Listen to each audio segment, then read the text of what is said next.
Uh, hey!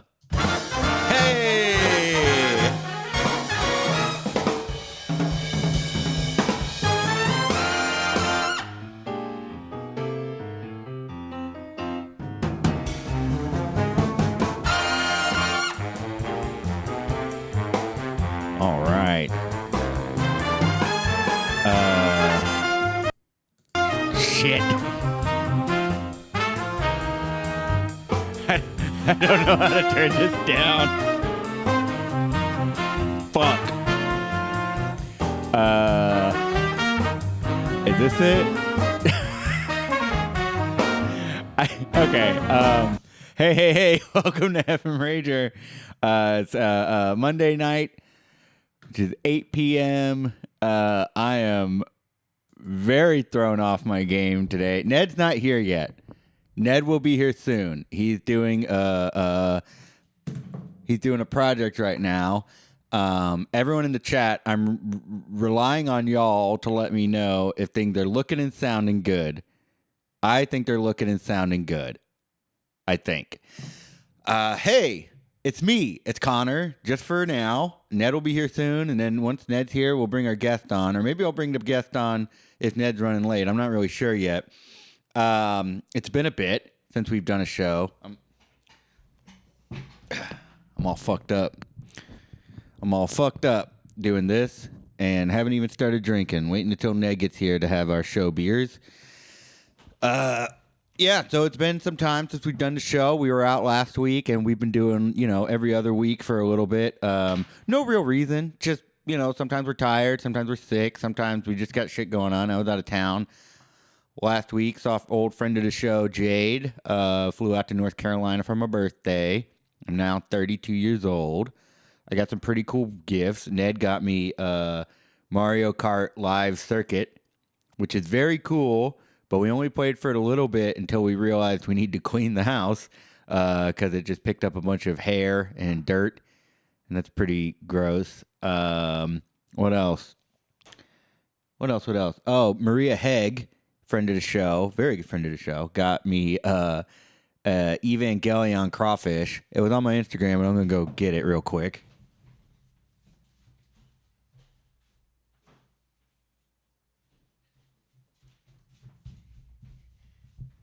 Yeah, look at that little guy. Woo-wee. Boy, putting this thing together made me angrier than a gator at the dentist. It was hurting my fingers. Had a lot of good times making this little Evangelion crawfish. Really enjoyed it. And then, Jade got me a tattoo, which I don't think I can show right now. Let me see if I can pull my pants up a little bit.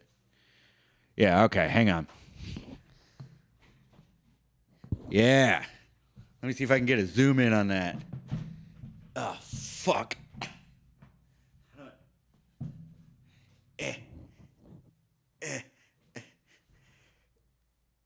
Okay, well, there you go. It's a mosquito. I'm supposed to have this stuff on my phone. This is what happens when the technical director is gone. And yes, Ned and I are realizing that we need to both know everything that the other does on the show.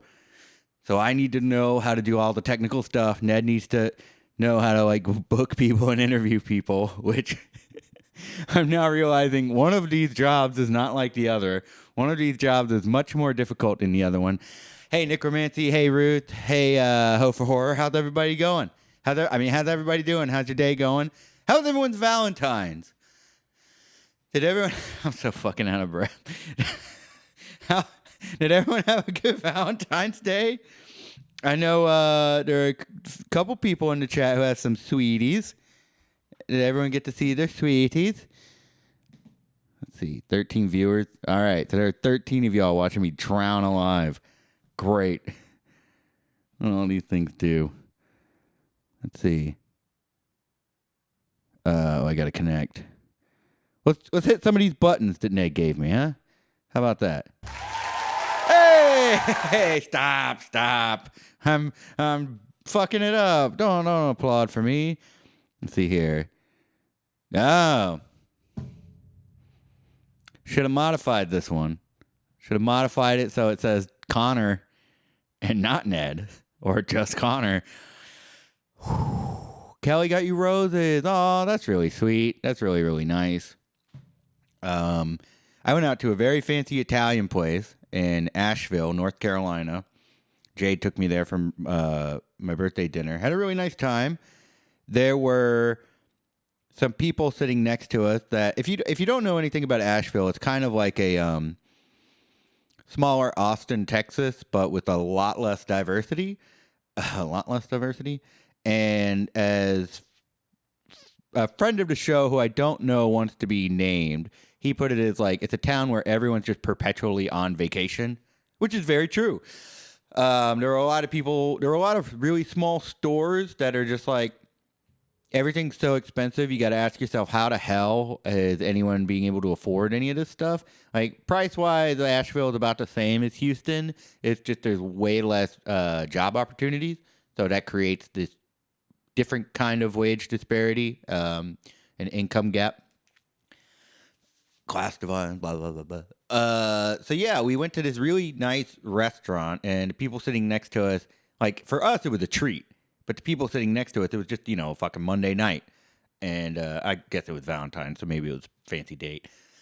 But Jade and I were having a really nice talk about, what else? Politics. And I was going off about the CIA, JFK, DBA, all kinds of different things.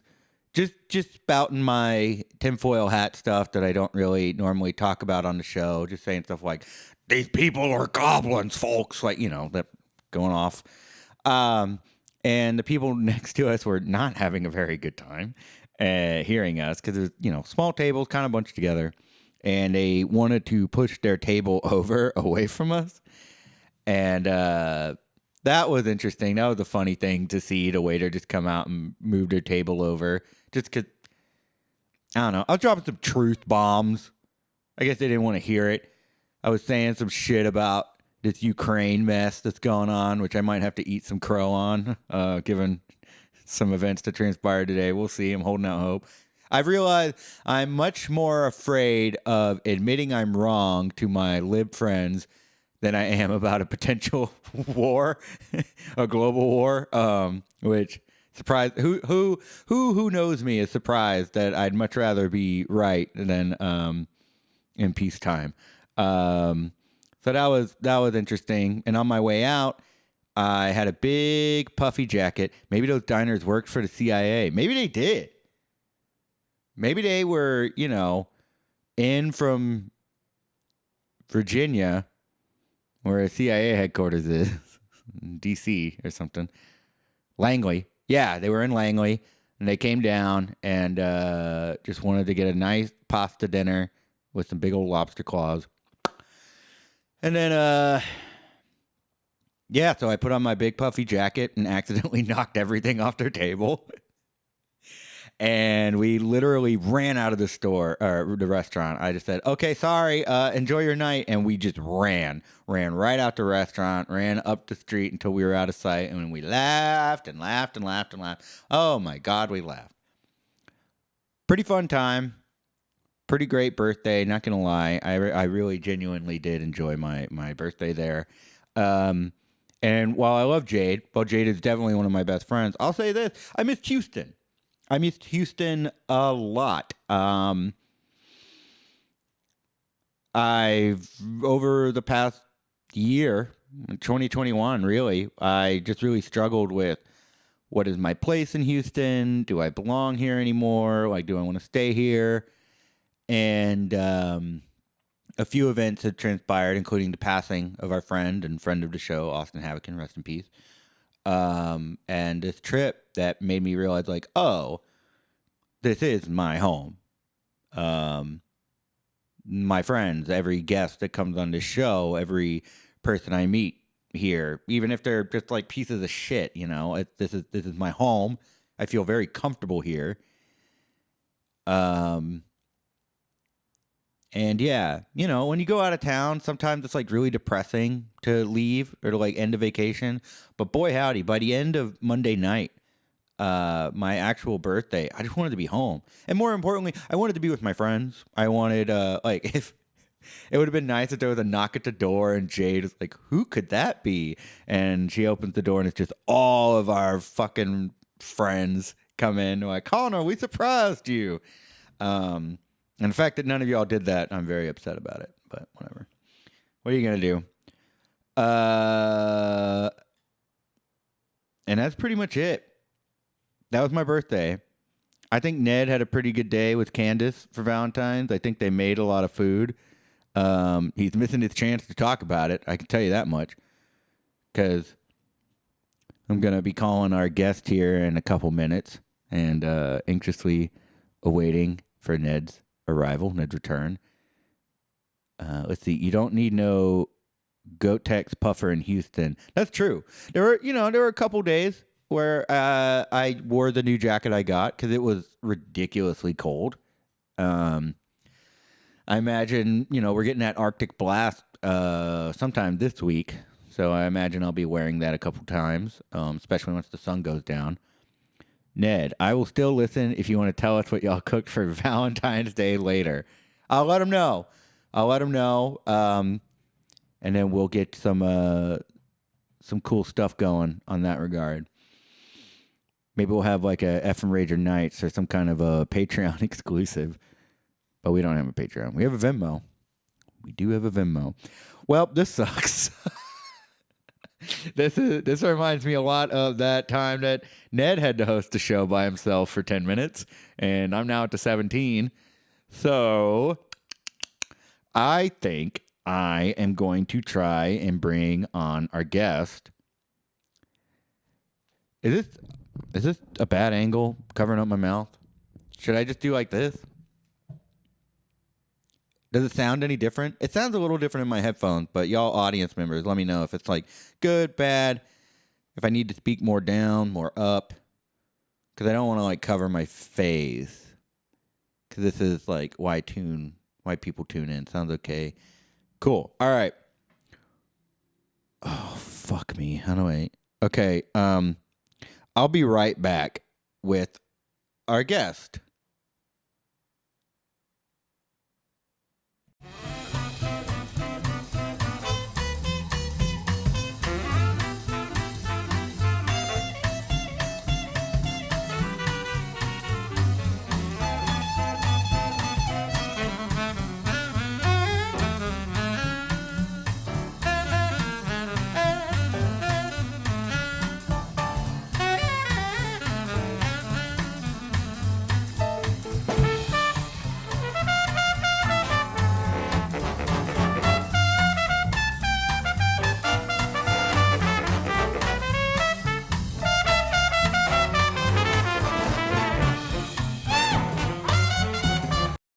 Fuck me.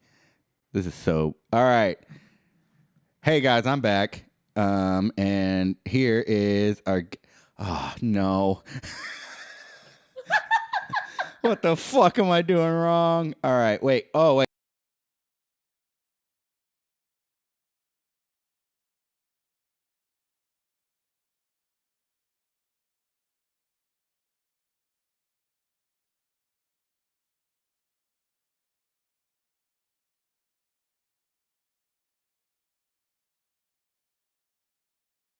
Thank you. I appreciate that. Wait, is this it? Guest. Ah, fuck. I'm watching it on Twitch and I see you. Do you see your name? Can you hear yourself on Twitch? It says Connor and Ned. Yeah. Well, man, your name's like here. All right, hang on. This is so fucking embarrassing. This is like calling my dad. Ned's gonna see like, oh fuck, Connor's calling me in the middle of the show. Something's up. All right. Hang on. Okay, good. The chat can hear you. Oh, hey, buddy. I can't. Am I on the air? I think so. Yes. Fuck yeah. I can't get Julia to show up on Twitch. Everyone can hear her. Okay. Yeah. So she's on Skype right now? Yeah. Okay, so go over to the guest thing, go to cam caller.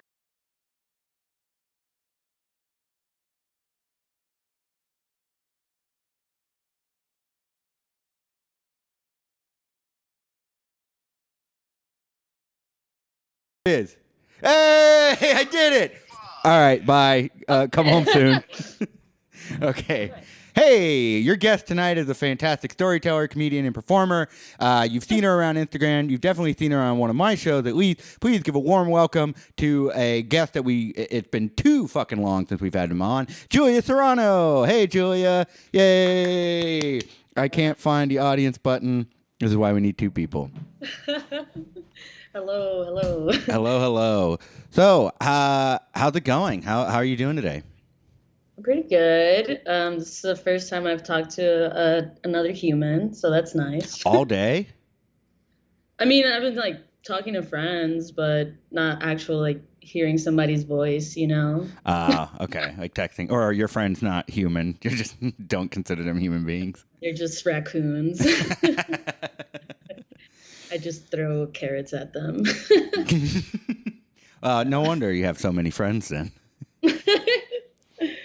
No, yeah, I'm good. Cool. I've just been at home. It's one of my off days. Just got back to work not too long ago. Like I've been out of work for a couple of months now. That's right. Do you want to talk about that? Do you want to say why you've been out of work? Yeah. Yeah, it's kind of embarrassing. But I ended up I work in the restaurant industry. Mm-hmm.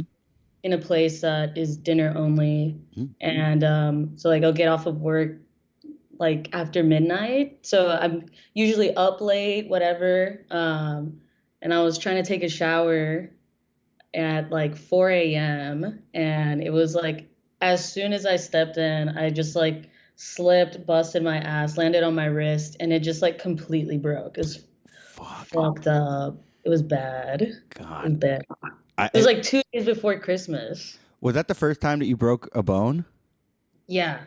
Oof. God. I've never broken a bone before. I shit on nobody, on anybody. This is awful. God. Yeah. Did you take photos of your wrist flopping around, or was it that like too painful for that to happen? I always wondered, if I could do that, but no, it was just like any like movement at all was just extremely painful. I have pictures of like how swollen it was from after like it happened, but I have my X-rays. They're pretty fucking gnarly. I have like 7 pins in my wrist. Yeah, I saw a photo you posted on Instagram of the X-ray with the pins. It's like, oh Yeah. God, that's so gnarly. Yeah, I think it's so cool. I love Yeah. it. Now, I don't know how it works. Do you get the pins taken out eventually, or are they just in there for life? No, they're in there for life. Wow. Yeah.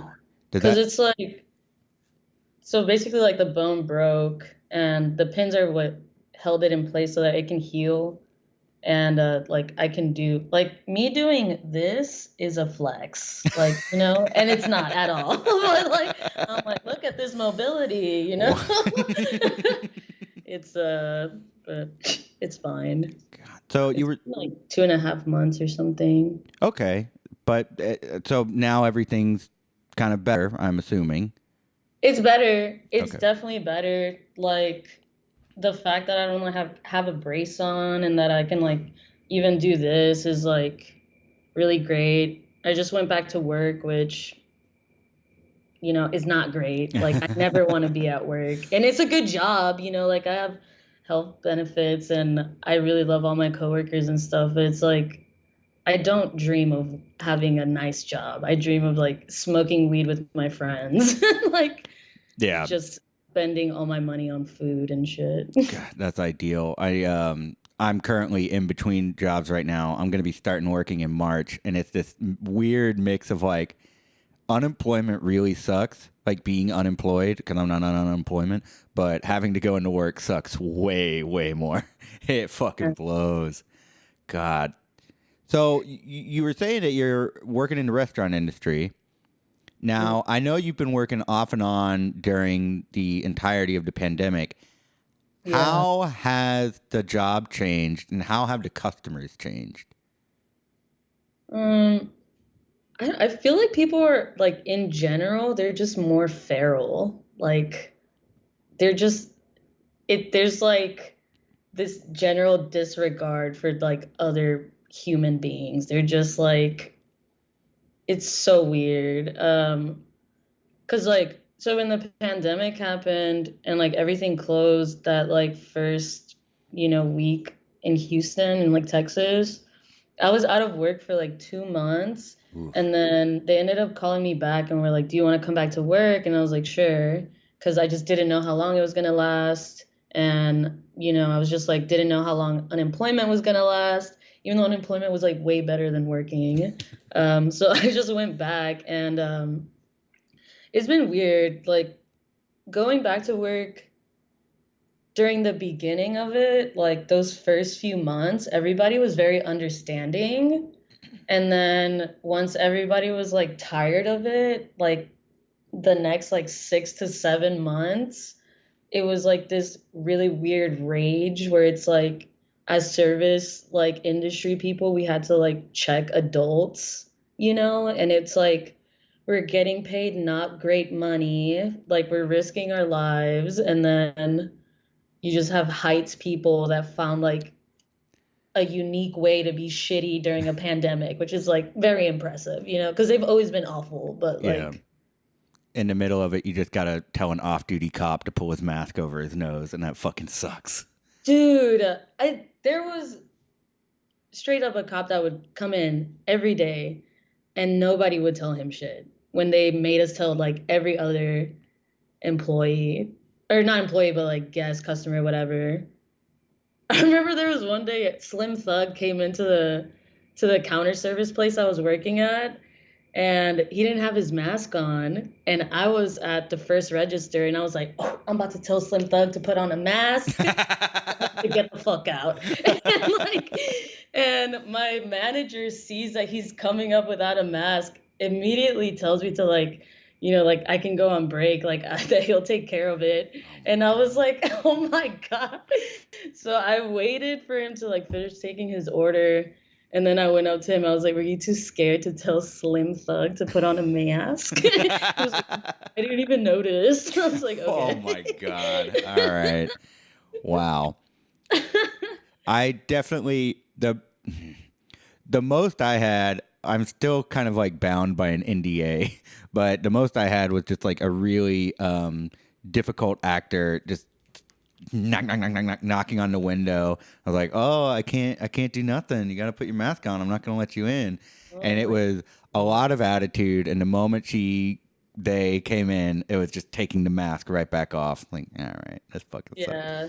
I think that's like been the biggest thing that I realized. Like, I think most people were just so angry because like they'd never really get checked like that in their daily lives, especially not by service industry people and people that they see as lower because like economically like we're below them, and it's like for it's just so strange. It's really weird, that dynamic. It's disgusting. I think It I, really is, I yeah. I've never been a big defender or public fan of the movie Fight Club, but I think that one scene, this is mandatory for all of you to watch, so like if you don't treat people well, to just like come in your food or like poison you. Like it's insane to be mean to people that serve your food, and also to your point earlier of like, hey, when this first started opening up, what happened to your fucking kindness?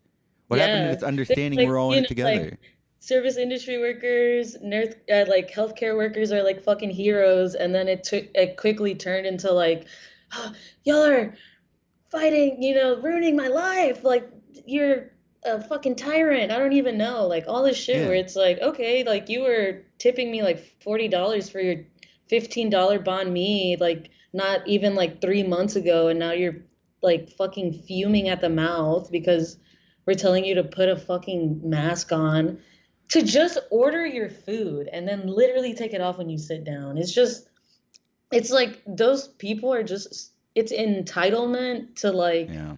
a degree that I will never understand. I guess it's just like they keep thinking, and I know this is more in like New York than Houston, but it's this mentality of like, what the fuck do you want? I banged pots and pans for you every day at 5 o'clock. Like what? I told you that you were a hero. Now give me my fucking food. It's so It's fucking gross. it's so weird though, cause like so throughout the pandemic, I've made 3 trips, and they've all been to Seattle, Chicago, and New York. Okay. So like all, up north. And anytime that I've been out there, it's like they require you to like show them a Vax card, show an ID. I was like truly dumbfounded by the amount of even like children that I saw wearing masks, like just like walking down the street, like walking out in public, like they're all just wearing masks. Like the majority of people are wearing masks. Yeah. And like to see that where it's like people just fight it down here because it's like we're in Texas, we're in the South. Like that's really like the resounding thing, you know? When I was talking earlier about being in Asheville, so I had to show. They got it. Even though it's a red state, they have a Democratic governor, so you have to show your ID. You have to show that you've been vaccinated. You have to wear a mask everywhere you go. Yeah. And it was this really odd feeling of like I land in Houston and no one's wearing a fucking mask, and it's this weird like this is disgusting, but Like also on the I'm plane, home. it's like they just like take it off like as soon as they get to Texas. It's Yeah, like so weird. it's very It's so strange. weird. So another thing that you've been doing is you've been returning to the stage. You've been performing again. There was a moment where Zoom comedy was unfortunately all we fucking had, and now we get to do live stuff again. How have you been liking the return? And what was it like, at the beginning as opposed to what it's like right now? So I didn't do stand up throughout the pandemic. Like uh it probably had like a 2-year break or something, like throughout all of that stuff because I just had like a lot of personal stuff going on in my life, and also I was terrified of getting COVID, Yeah. getting sick, and I was already working in the restaurant industry, and I was like just really didn't find it like I didn't find stand-up comedy worth like my well-being, and also potentially like spreading that to other people and having my own friends come out to shows. Yeah. Specifically because a lot of places never really like cared about enforcing like a mask mandate throughout crowds, it seemed. Um, so that's why I didn't perform like throughout the 2 years. But since I've been back, it's been really nice. I've like had 2 years off from Yeah. doing it, so I've like really reevaluated like what I want to talk about and like what I wanted to do, because I was like, damn, I'm gonna take 2 years off and like come back and talk about the same shit that I did all the time. And I don't know. It's been more fun. The crowds seem like way more into it than before. It's like whenever people are there, it's like they're listening if you give them something, I guess, Yeah. Because I've seen some people up there where it's like people want to laugh, like the tension's there, but they're just like, I don't know, just torturing these people. It's weird. I want to touch on something you just said about the things that you wanted to talk about have changed. I know I'll say it like 2021 was a year of already a big lefty. It was a year of deep political radicalization for me. Yeah. And so I have that town hall show, and even coming back to it, I could feel like, yes, this is how I'm going to express myself politically. This is very, very fun. This is the comedy I want to be talking about. And I only say this because I want to relate and ask you, like, what changed? What were the things that now you're like, this is what I want to fucking talk about? Um, I I don't know if it's gonna sound like it's even like really that big of a deal, but for me it is. I have spent like most of my time doing stand up not talking about my family, and that is something now where I'm like I read something that this artist was talking about, and they're saying something about like how they never wanted to write about their family Mm, and share that narrative in like their prose and like their books and like their essays and stuff that they've done, because they never wanted to like disappoint them or feel like mm, they were sharing, like airing out their family's dirty laundry type of thing. yeah. And then that they finally realized like they're saying their version of things, and that's just like all that they can do, and to not talk about your perspective of things is not doing yourself a favor for your family, you know. That's a very good Like point. um there's just a lot of guilt within me as like a brown person, where it's like you don't talk shit about your family no matter how like fucking terrible they are. Yeah. And to be able to like talk about them on stage and also talk about like just really like be more myself also, because like I was following this sort of structure of stand up where it's like, you want to think about like word economy and like, be really efficient and like just like say the shit that matters, whatever. And I just realized like that's not even how I talk in real life. Like that's Mm. not what makes me funny. That's not what makes me laugh. Like, and that helped a lot also. It was like just trying to be more myself, which also ties in with like talking about my family. Cause that is like a big part of me that I've just never talked about on stage, you Yeah, know? that's really so. Years and years ago, I wrote this purely fictional thing that I called divorce fan fiction, and the only thing that was accurate was I used my parents' real names, and none of it was true. Like none of the. It was just this idea of like, hey, I'm a grown ass man. Wouldn't it be funny if I like really wanted my parents to get back together after like having a stepdad that I love for 20 years? And my parents saw it and took it the very wrong way. They're like, we don't even know what this is. Like, we don't know what you're talking about. I'm like, yeah, because it's all fiction. Yeah. And then in grown up story time, I started writing more about myself and my family. And it was very therapeutic to the point where my family and I have a better relationship than we've ever had. Not to Hmm. say that they're perfect or they're saints, and not, I don't want to assume anything about you, but it being honest about myself and my work really helped me come to terms with a lot of things about myself. Yeah, I think that's also one of the reasons why I think I avoided it though. Like throughout the pandemic, like the 2 years that I didn't do stand up, I've done like a disgusting amount of reflection, and it's just really annoying. And it's like it's so exhausting having to work on yourself. Like I really just want to be an active piece of shit sometimes, you know? Like that's fine, I think. And like it's just I um I don't know. It was like I forgot what point I was trying to make. Why is my brain like this? Oh, just talking about working on yourself, talking about discussing yourself and your family through your comedy and how tiresome it can be to actually do self reflection. Oh, yes. Okay. There, we did it. We got back. Okay. Thank you for helping my I brain. haven't been So smoking weed all month, so I'm like getting better about this. I love that.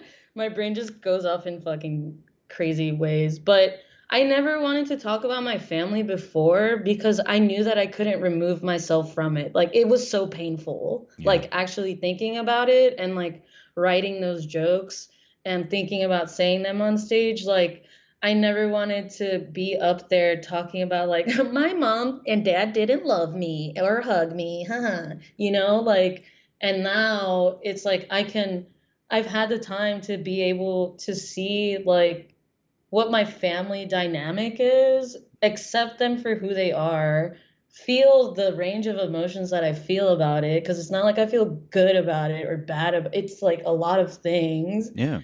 And I'm able to like talk about it in a way where it's like I'm removed from it and I can make it funny without like being on stage and just saying really sad stuff, because I've done that before, where I've tried to talk about like a joke or something, like a premise, and it's like I'll listen to the record and I'm like, damn, that was really sad. Like, it's Yeah. like, babe, who hurt you? Like, I've seen so much comedy that's just like, hey man, that joke is cool and all, but you should go to therapy. This is not a therapy session. Like there are yeah. better ways to do this. And well, that's the thing. It's like that, like, honestly, the joke is not cool. Like, you have some shit to work on. And I get it, like working on jokes is hard, it's Yeah. painful, but there's a certain kind of discomfort that I don't like to ever think that I make a crowd feel, like I've talked to so many people and they'll like find out that I do stand up and they get so excited and I'm like, yeah, unfortunately I'm a comedian, like I'm extremely mentally ill, babe. Like I'm trying to get your attention for like 10 minutes and get paid $10 for it. Like this is not a cool thing. Like So one of the things about your comedy, and I'll admit I haven't seen anything of yours since the pandemic started, but pre-pandemic, I loved your style of comedy because you incorporated so much storytelling into it. yeah. And I hearing you talk about how you're now not working through, but now bringing your own personal experiences and your family experiences into that. I'm curious, like, are you telling these big stories about it that like make you laugh, make you cry, or are they just like joke that's all rooted in truth? Well, I just started doing it in the Oh, okay. past like month, honestly. So it's like it feels really good, but it'll the I don't know, it'll turn into Of something, course, yeah. but I'm going up with just like the way that I usually write stuff. You know how you said that it's like longer stuff, like story stuff. So I'll just like come up with something, think that it's funny, I'll like talk about it with a friend, and then if they laugh, I'm like, okay, there's something. Because honestly, like anytime I'm on stage, I'm like, I just want to make my friends laugh. Like I just want to do shit that makes my friends laugh. Yeah. So, um, yeah, I'll just do that, and it'll get better with time. But also, there's just times where I'm on stage and I'm like, what the fuck am I talking about? Like, this makes no sense at all. That's something that I think I'm a little jealous of stand up. Like I could never fucking do it. I've tried and I'm miserable failure at it. But one thing I really am jealous of in stand up is that you get to kind of hone and polish something and be like, it didn't work this night. And that you get to listen to the recording. Like Yeah. I do the character stuff where it's just like, after this, it's done. I'm not doing it again. And I think that is super fucking cool about improv. Like I tried, not tried, but I did level 1 improv. Oh, And cool. when I did that, I was like I saw the active difference in my set like after finishing that. And like I was always so jealous of the people that I was doing improv with because they were like just so like witty and quick and funny and like and the practices that you do in level 1 is like you don't even have to worry about being funny. It's just like the practice of it, and I Yeah. could understand that, but mentally I was like, I don't know how to do this because I have anxiety. So like whenever somebody's like, yeah, zip, I'm like, what the fuck? Like, what? No. Actually, I can't do this. I'm gonna kill myself, Oh my god! I made it to like 2 lessons in improv when Zip Zap Zop came. I was like, "No, I'm not. I'm not doing it. I don't care if it's free. If I like watch the door on Friday, I'm not fucking doing this." Dude, so at the end of the level 1 class, they like did the whole show like where it's like bring your friends. I was like, you got me fucked up. Like, absolutely not. I don't even invite them to stand-up shows. Oh No. wow! Oh my Yeah. God. Imp- I did not. I don't even think I went to the show because I'm just not a great person sometimes. I Yeah. have I have dated people who were like, "Oh, I'm gonna start doing improv. I'm gonna sign up for level 1," and I don't tell them not to do it, but I kind of coyly hint at like, I don't know if I can watch you do this. Like I when I love someone, I put them on a pedestal, and improv will just like bring that down to the ground. Yeah, absolutely not. But that's No. also my anxiety speaking. I'm like, what if you do a baby voice? I'll never love you again. Oh my God, that reminds me of that Broad City episode. Yeah, exact. That I was like shooting milk out of my nose watching that episode of the guy just being like a dumb baby.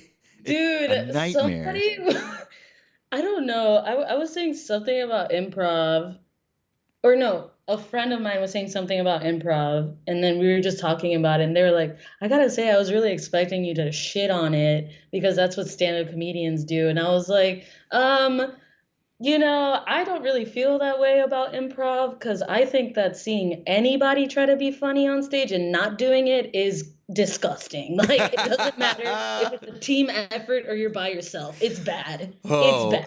yeah. Yeah, because that's one thing. It's like great improv is like the greatest thing It's you'll so ever funny. experience. Like, Yeah, the flow of it, like, it's so good. it's so good. It's man, I definitely think there's something that could be because I remember at one point in Houston they had this weird comedy, a stand-up versus improv comedy show that was very very contentious. But when a bunch of Like, stand-up, it was an actual show? yeah, they had like comedians doing improv and improvisers doing stand-up, and it just like you thought that it would break down barriers, but instead it just kind of ruined everyone's vibe for the night. That doesn't even sound fun. No, but there are some comedians who signed up for friend of the show Billy Trim's improv class, and he talks about like it was so amazing watching them kind of come alive and get some confidence doing improv. And Hmm. I think like not to be a total cornball about it, but all those videos you see of people like taking down hecklers, like I think improv would really help you pay attention and listen and react to the audience more instead of like I've memorized my set and I'm going to get through my set. And that is what those clips are. Like, I don't care what comedians think about shit because I don't care. They don't have money, they're not gonna support shit. Like, whatever. And like, those videos get views because it's entertaining to people to watch. Like, it's fucking funny. I watch them and I'm like, oh, you said you're gonna peg him. That's great. Like, that's so good. You know? It's also But that is part of like being able to improvise and not like whenever I used to just like rely on my set and like just go up there and say that. First of all, it wasn't even fun because I'm just reciting shit and I'm like in autopilot mode, yeah. straight up disassociating in the middle of my set and like you don't even pay attention to what's going on with the crowd. Like when people are heckling or something, like that does help me. Like the fact that I can like bounce back and like notice what is going on in the crowd, Yeah. like and also like I don't know. I don't want to make people feel like shit either, so I just talk about how dumb their ringtone is or whatever. I don't know. Yeah, I think that's a good, safe way to disarm the tension of the situation. Hmm. I think another benefit of improv, like stand up, is a very like self-oriented way to express your comedy. Improv is definitely like since you're working as a team, you learn. We succeed together, we fail together, and I think, I mean, I'm painting with a broad stroke here, but I think every comedian I know who also does stand up, improv, and vice versa. Like Ned's a great example. They're like the nicest fucking people, and they're just always supportive. Yeah, yeah. Yeah, I think that I wish more stand-up comedians did have that view of things because I think that is a reality. Like, it's not just like, yeah, you're up there by yourself, but this is a community that we have, and the people that go out to shows don't know that you're different than the other comedian. If you're on shows, like if there's multiple stand-up shows where people are being made to feel uncomfortable, like are when you just constantly hear comedians on stage and they're being misogynistic, racist, homophobic, that is such a big turnoff. Like, you, some people like disconnect and like you don't want to go back to another show after you've seen that. And that's Yeah. literally almost every show that we have in Houston. Somebody's doing that shit. And it's unfortunate Yeah. because it's true. And it's just like, that affects all of us. That affects why people are walking by the door and you're like, free comedy. And they're like, "Pfft, I'd rather go to Truck Yard." Like, like Yeah. it's because like people have a bad association with stand up because people are disrespectful because they think it's just them, but it's not. It's a whole fucking effort. Like it really is. Oh, That's- dang. We got some dissenters in the chat asking, wait, what's wrong with Truck Yard? No, I don't think anything's wrong with Truck Yard. It's just It like, scares me. I get overstimulated, oh, so I don't like it. yeah, I'm with you. Anywhere with a Ferris wheel, I'm like, what the fuck are we doing? Anywhere with a Ferris wheel where nobody's getting on it, I'm like, what is there's something weird going on here. All right, we're almost getting to the end of the show here, but I did want to ask, like, a lot of people have been taking up new hobbies during the pandemic on top of the self-reflection. I saw on Instagram you bought yourself a sewing machine. What brought you to that? What are you excited about for this? I did not buy this. Oh, okay. All right. A very expensive sewing machine that my demonic ex gave me like over a year ago. Okay. I have not opened. But I'm like, I've been taking my fluoxetine. So, and just like the fact that I can like start using my wrist again, I'm just like really excited. I got it, like opening it up, it was really just made me really happy because I'm like 5'2" and a lot of things naturally just don't fit me. Mhm. So I'm just gonna be my own tailor. And then also I just wanna like make some clothes and kind of make it different for myself. I've been trying to like dress in a more like fun way, I guess. Like this is a Kelly Clarkson shirt. Heyo. Fun. Very fun. Very anxiety inducing when you wear it for the first time. It's not good. I have become the total opposite. I used to wear like a bunch of colorful plaid, and now I'm just like $6 gets you 6 gray shirts at Target. I don't need anything with anything on it. Well, yeah, like, well, almost everything that I get, it's like either my friends have got it for me or I go thrifting. Yeah. And yeah, I just kind of want to patch stuff together and just like make things differently, just kind of fuck with some stuff. I used to think that like I didn't care about like clothing because I was like, oh, it doesn't matter. But I, in the last like year and a half, I finally started like buying myself stuff that like fit and that is more like my style and like it just has like completely changed like kind of how like I walk around, how I think about myself and I don't care about like my weight or like the size of my clothes because I'm like it doesn't matter. It's Yeah. like it's all just shit so that you're not walking around with your clit out. I don't know. It's fine. I've also started playing pool, which is very exciting. Ooh, what's going on with that? How are the billiards going? Um, it's really fun. Yeah, yeah, it Well, is. like I've been playing for like a while, but throughout the pandemic, like it was one of the things that I started doing more because it's like just kind of limited stuff to do. So my friends and I would go out to the bars, we'd like play pool with each other, and so it was just fun, like having like cis men like scope it out and be like, they're not gonna be good, and just like whooping some ass is very fun and Ooh. exciting. I went to New York and I was at the Comedy Cellar, and they make you put your phone in the bag and like close it up. And by the time that I got out, it was like 1:30 or like 2 a.m. already. My phone was dead. Oof. And there was some people out on like a stoop like across the street, and I just walked up to them and I was like, "Do y'all know where there's like a 4 a.m. bar?" And they're like, "Yeah, actually, it's like right down there." And I just like went down there, and I like, was talking to the door guy, and he was just like, "Do you have your Vax card?" And I was like, "No." Like, it's in my phone. Like, I Oh have to fuck. charge it. And he was like, "Okay." And I plugged it in, and then I saw that there was a pool table, and I was like, "Oh yeah, I'm about to spend all my money here." All right. It was so good though, because I ended up putting down a quarter to try to play with like the people that were there, and they were just like, they're like, "Yeah, we'll let you play in like 2 games or something." And by the time that I got on there, I beat every guy in that bar that night, and I felt so powerful. Fuck I yeah. was like, "I'm from Houston. Hello."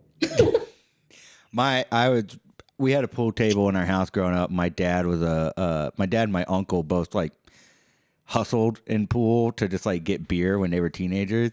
And I have learned the hard way, never underestimate anyone at a pool table ever. Ever, ever. Yeah, respect everyone as a worthy opponent because no matter what, even if you totally look like a loser, you have a broken arm, I was like that could be fake.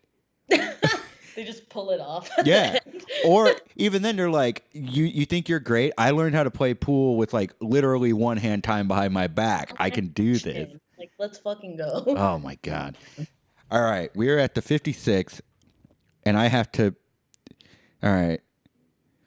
I'm going to have to sing a song for our final segment. So just bear with me here. Sing a song. Oh, here we go. All right. I want a new plug.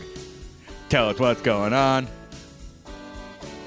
Tell us all the stuff you're doing after we sing this song. It's way better with the harmonies. Julia, what do you have to plug? Oh, okay. I see there was a goal. Okay. You should follow my Instagram.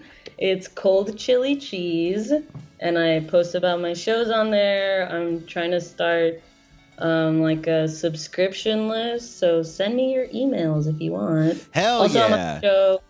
I'm on a show tomorrow at the Secret Group at 8 p.m. All right. It's called Tuesday Gigante. Cool. On your thing about an email list, I am, now that like Facebook is steadily declining and TikTok is really ramping up, Facebook has been steadily declining. Oh yeah, all right. Don't age me too much. I'm sorry. Okay, I'm sorry.